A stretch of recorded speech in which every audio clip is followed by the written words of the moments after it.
It's been a while. I had...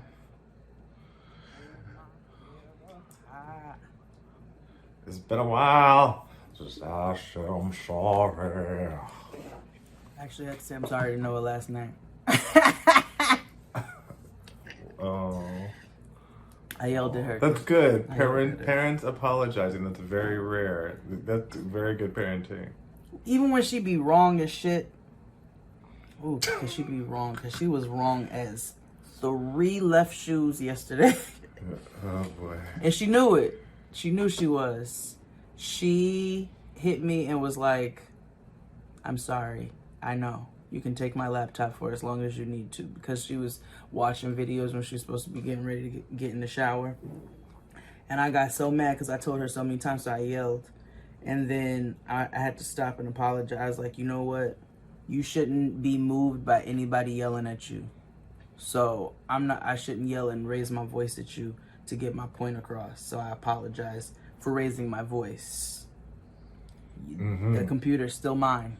But for raising my voice. So, we got to apologize to the babies. You know what I'm saying? We can't have them all used to being treated a certain way. That's how they end up with raggedy niggas and figures. Exactly. Raggedy thickers. Niggas is non-gender specific. It really is, actually. That's the only word, really. I'm like, there might be a limit to my fame because I'm never going to stop saying nigga. Yeah. Everybody, I don't really I'm like, okay, well, I don't really care. I don't. Yeah. It's a non-negotiable. You're too light-skinned. I'm like, nigga, I am blacker than you. Right. Right here. Yeah, bitch. I've been trying to reduce my gendered usage, like my gender usage. So I'm just trying to resort to just everybody's them, because it's true, go hand it to them over there. You know what I mean? Like, yeah. it's fine, Yeah. Yeah. We don't need to attach, whatever. Let people be people, let people bump parts. Let people like Survivor this week. We had the whole. We did a recap over on my channel, but they had like an inclusivity part. Like they don't say "come on in, guys" anymore. Jeff was like, "No, we're just gonna say come on in." We just gonna drop the guys part. We don't need that anymore. It's 2021. You're right. Guys is also gender non-specific to me, but I get it. I understand. Same here. Same with folks, and now they change it with changing the spelling with FOLX to incorporate everybody. But I didn't think K misrepresented. I didn't think it misrepresented it, but I don't know, and I won't say. Hey, people, listen, that's who we is as a people. I'm not a folks with an X, so I'm just gonna shut the fuck up. Yeah. So. That's one of those things I'm like, I don't know. Yeah, no, it's just not my ministry. It's just not my. It's not my way of life. I don't have to think about that, which would be considered a privilege. So absolutely. I have to acknowledge the fact that I don't think about some of those things sometimes because I don't have to, but I should because other people. Right. See, this is why I like Patreon. YouTube, you get edited versions of conversations. Here you get the full gestalt, Yeah. Yeah. Oh yeah, we're doing Life After Lockup today.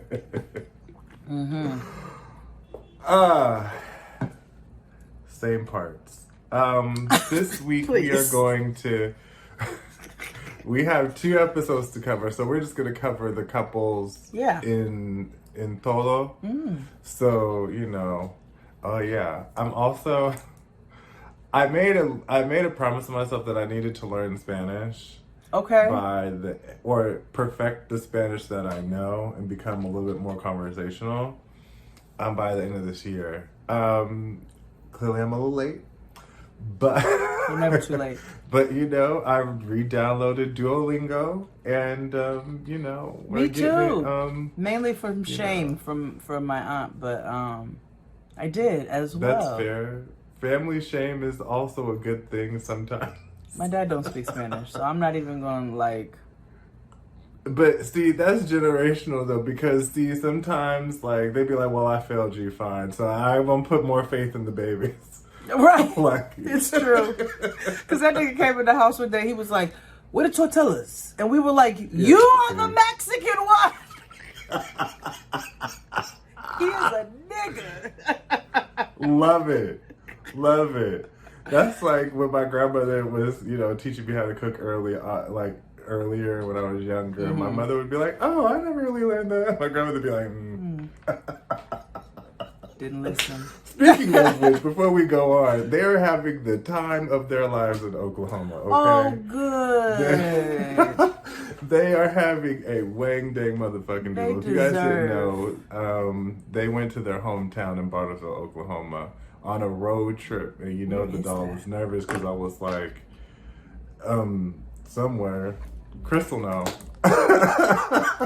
Because me and Crystal had to think about if we was kin or not for a long time. Which would be fine because y'all ain't never, Yeah, that'd be great actually. And we probably are. But yeah, it's in the middle of Oklahoma somewhere. I'm looking. It's a small town, population of 9 or something. I don't know. The population was 35,000 in the 2010 census. Oh, that's not bad. Okay, let me see. Washington County. All right. And 18 miles south of the Kansas border.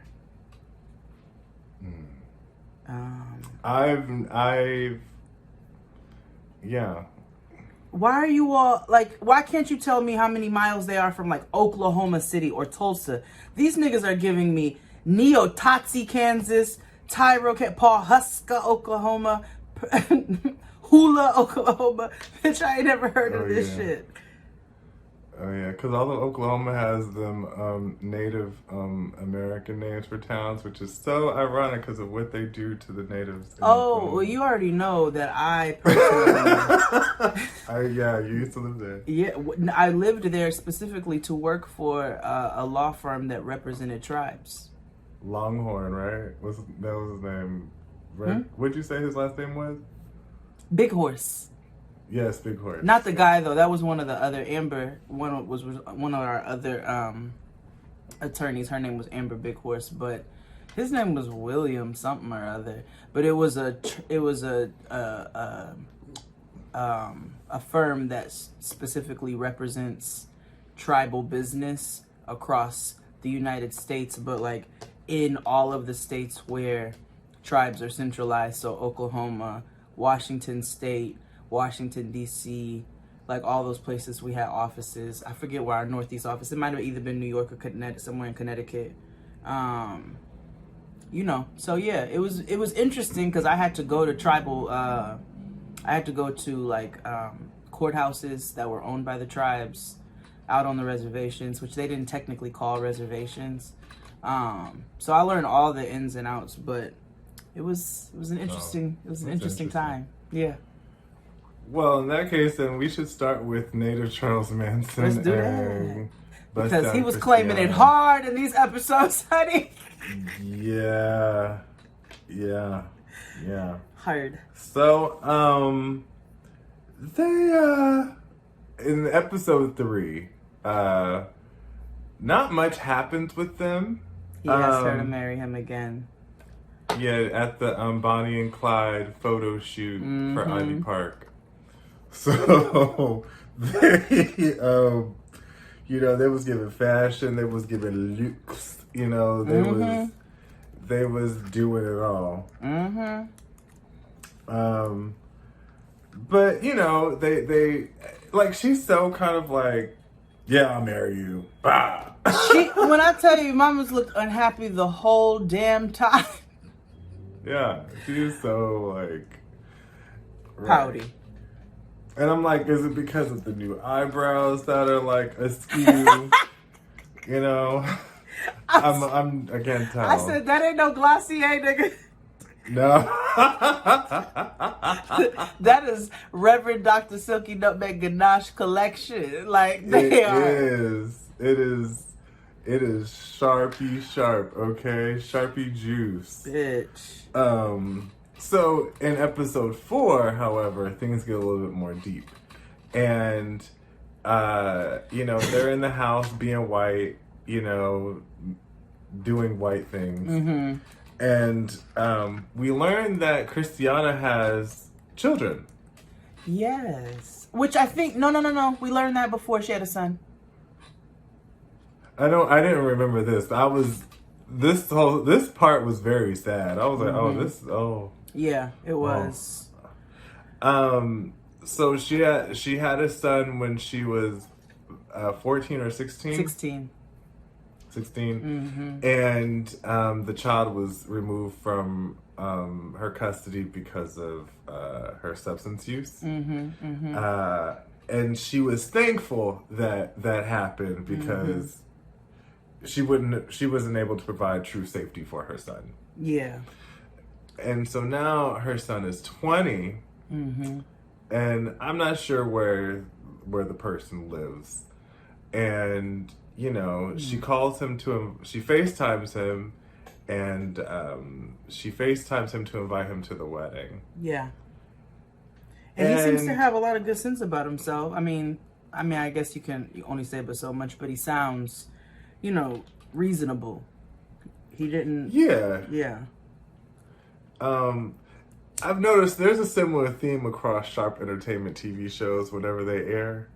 Because this particular episode was about parental acceptance, and then when you go watch the 90-day recap, the other episode 4 was about parental acceptance with hot gay dads and stuff like that. But, her son was like, hey, listen, I love you, Ma, but we just start getting cool, And I don't know that nigga like that. So I can't provide, I'm not saying, no, I'm not coming to your wedding. But I haven't seen you in a long time, I don't know him. I barely know you. We need to get to know each other and at least see each other and love up on each other before I even, commit to understand that you're about to have a husband. Yeah. Yeah. I've only seen you for so much. And so, and then he says, and he doesn't accost her, but he says, he's like, and honestly, I just want to let you know, I'm going to be disappointed if you start using again. I'm just letting you know that off rip. And I respected it. So I watched this movie on the plane that I didn't know existed, which I can imagine 2020 did some damage to the film industry aside from, regular niggas in real life. But the film industry, it probably did some damage because I didn't know this movie came out. So I watched this movie on the plane with Glenn Close and Mila Kunis. And yes, I know, she don't wash her children. And Glenn Close played Mila Kunis' mother. And Mila Kunis was a heroin addict who was... She had been an addict since she was 17, and she was 30 something in this movie, maybe 30. So it's called 4 Good Days, and it's essentially Glenn Close is her mom, and she's trying to get, so basically she's trying to get clean again. She's gone to countless detox centers, all kinds of things, and the doctor tells her that her next best hope, because she cannot stay clean for the last 15 years or whatever, is that she get the shot. You know the shot, the one that blocks you from getting high, but you get sick. So he's like, you can do this, and it's a once a month shot. So that's how people are able to stay cleaner longer in order to kick their habit. He's like, but you have to be clean. You have to be completely detoxed to get the shot. So she goes into, her mom takes her to the detox center, and and her mom wouldn't let her come in the house. The movie opens up with her sleeping out on the porch. And so the mom takes her to the clinic, and then they're like, oh, your Medicaid only covers 2 or 3 days. So you're going to have to go somewhere where you're going to have somebody looking after you for the next 4 days in order to completely detox your system to get this shot. Excuse me. So, so she's like, okay. So her mom, at that point, Glenn Close has to let her in the house. And the movie is if for whatever god-awful reason you want more Jade and XD, make sure you subscribe to us on Patreon.